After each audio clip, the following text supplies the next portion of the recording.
नमस्कार मंडळी. मी कर्नल पराग गुप्ते. मी भारतीय सैन्यात 31 वर्ष अधिकारी म्हणून काम केलं आणि I retired as a colonel. शेवटची माझी सर्व्हिसची 5 वर्ष जी आहे त्याच्यामध्ये मी NCCमध्ये अधिकारी म्हणून होतो आणि त्या काळामध्ये बरेचसे कॉलेज स्टुडंट्स मुलं मुली मला येऊन भेटायचे की भारतीय सैन्यात जाण्याकरता किंवा आर्म फोर्सेसमध्ये जाण्याकरता कशा प्रकारे तयारी करावी आणि त्याच्यावरती मी त्यांचे क्लासेस किंवा लेक्चर्स घ्यायचो.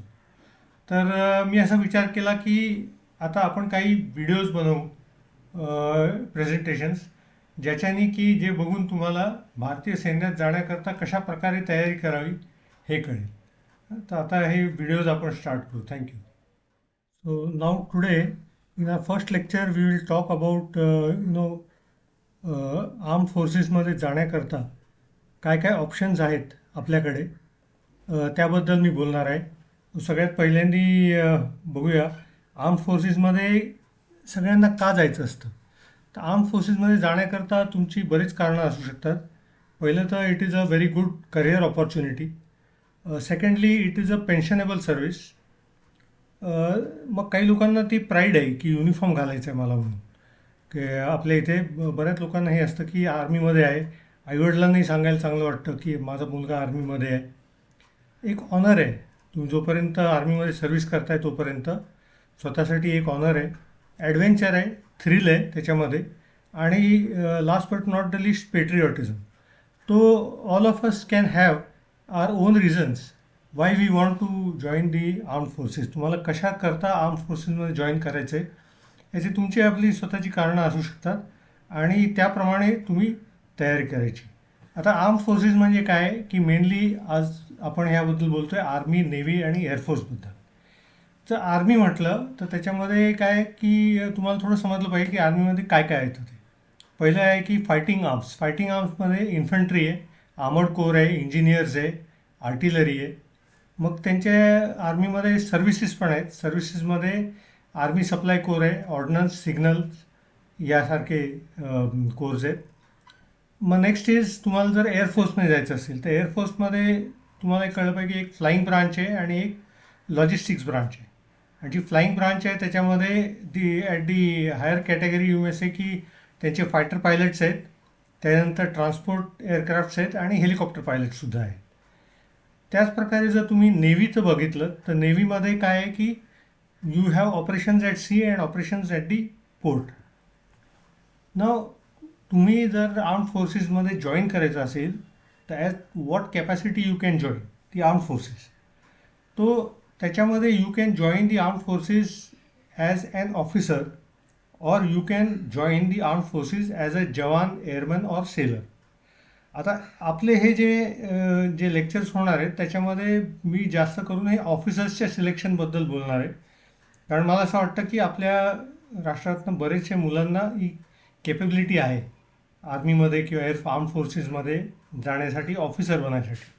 आणखीन as far as enrolment as जवान म्हणून भरती व्हायचं जे आहे त्याच्याबद्दल बरीचशी माहिती लोकांना आहे. कारण ठिकठिकाणी जे आहे ते प्रत्येक स्टेटमध्ये ब्रांच रिक्रुटिंग ऑफिसेस असतात आणि ते ब्रांच रिक्रुटिंग ऑफिसेस जे आहेत त्या रिक्रुटमेंट रॅलीज होल्ड करतात स्टेटमध्ये वेगवेगळ्या ठिकाणी आणि तिकडे जाऊन तुम्ही भरतीची प्रक्रिया करता.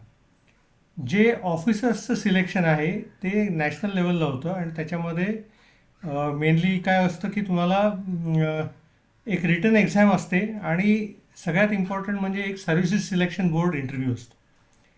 त्याच्यानंतर जे तुमचं मेडिकल एक्झामिनेशन असतं. तर हे तुम्हाला काय आहे ते कळलं पाहिजे. ते पुढच्या आपल्या येणाऱ्या काही लेक्चर्समध्ये त्याबद्दल आपण बोलू. Now modes of entry as an officer. जर आर्मीमध्ये किंवा आर्म फोर्सेसमध्ये ॲज ॲन ऑफिसर जायचं असेल तर कुठल्या कुठल्या प्रकारे तुम्ही जाऊ शकता. तर सगळ्यात पहिलं आहे की तुम्ही NDAच्या थ्रू भरती होऊ शकता. NDAमध्ये जायसाठी जे तुमचं एज लिमिट आहे दॅट इज 16.5 to 19.5 इयर्स आहे आणि educational qualification it should be 12th pass for army. आणि जर तुम्हाला नेव्हीमध्ये किंवा एअरफोर्समध्ये जायचं असेल तर त्याबरोबर तुम्हाला फिजिक्स आणि मॅथ्स असणं हे कंपल्सरी आहे.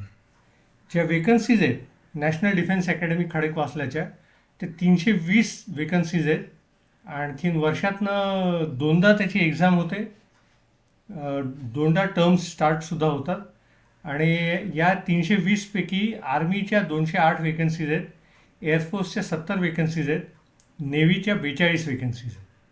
आणि या सगळ्या वेकन्सीजमधनं त्यांनी 12 वेकन्सीज आता ज्या आहेत त्या वुमन कॅडेट करता ठेवलेल्या आहेत, ज्याच्यापैकी 8 जे आहेत ते आर्मीचे आहेत, एअरफोर्सच्या 2 आहेत आणि नेव्हीच्या 2 आहेत. आणि हे सगळे जे मी आकडे तुम्हाला सांगितली त्या आकड्यांची जी NDAची जाहिरात येते किंवा नोटिफिकेशन इश्यू होतं ते तुम्ही एकदा चेक करणं खूप जरुरीचं आहे. कारण आर्म फोर्सेसमध्ये जर तुम्हाला जायचं असेल तर तुम्ही स्वतः जितकी माहिती गोळा कराल तेवढे तुमचे सिलेक्शनचे चान्सेस जास्त असतात. ओके. त्याच्यानंतर नेक्स्ट आहे एक आहे arm forces medical college entrance examination.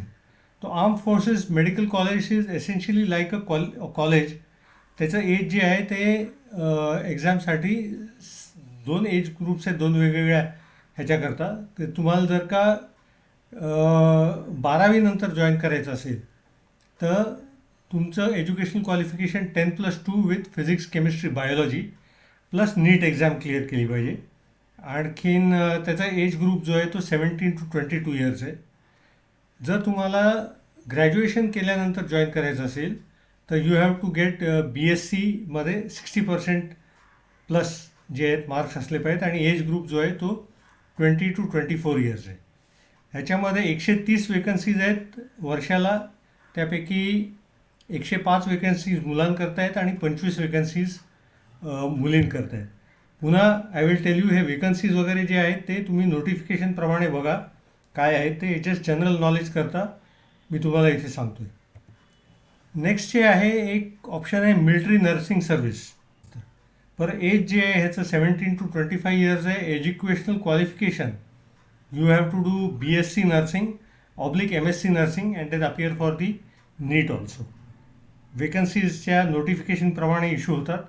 आणखीन त्याच्याकरता तुम्ही तयारी करू शकता. Next is the combined defence services examination. ह्याचं एज जे आहे ते 19 to 24 इयर्स आहे. म्हणजे कंबाईंड डिफेन्स सर्व्हिस एक्झामिनेशनमध्ये तुम्ही ग्रॅज्युएशननंतर तो CDSचा पेपर देता. आणखीन ग्रॅज्युएशनमध्ये तुम्हाला मिनिमम 50% असायला हवेत. आणखीन एअरफोर्सकरता जायचं असेल तर मॅथ्स आणि फिजिक्स हे क्लास 12ला असलं पाहिजे. टोटल इंडियन मिलिटरी अकॅडमीच्या 320 वेकन्सीज आहेत. त्याच्यापैकी कंबाईंड डिफेन्स सर्व्हिसेस एक्झामिनेशनच्या 320 वेकन्सीज आहेत. त्यातल्या इंडियन मिलिटरी अकॅडमीच्या 100, एअरफोर्स अकॅडमीच्या 32, नेव्हल अकॅडमीच्या 32, officers training academy Chennai OTA चेन्नईच्या 275 मेनसाठी आणि OTA चेन्नईच्या वुमनसाठी 18 वेकन्सीज आहेत. त्यानंतर जी नेक्स्ट आहे ती AFCAT आहे. AFCAT ही बेसिकली एअरफोर्सची सिलेक्शन एक्झामिनेशन आहे. एज त्याचं 20 to 24 इयर्स आहे. जर फ्लाईंग ब्रांच करता जायचं असेल तर you should have qualification 10+2 with minimum 50% with maths and physics plus graduation 60% और BE/BTech 60%.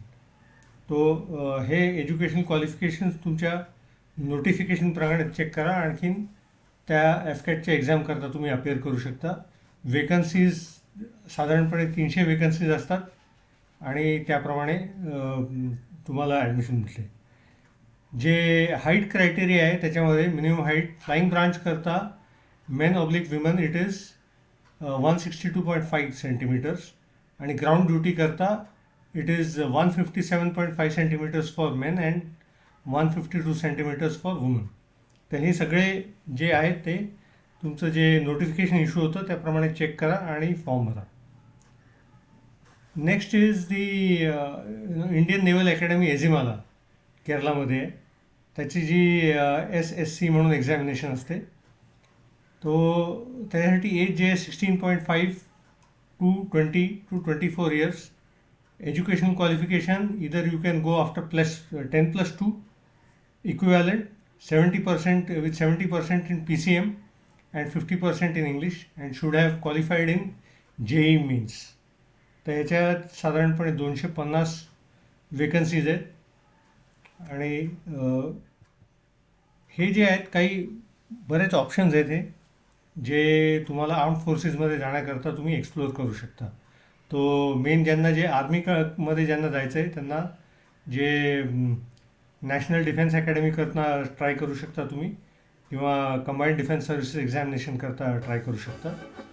आणखीन same for the air force and navy.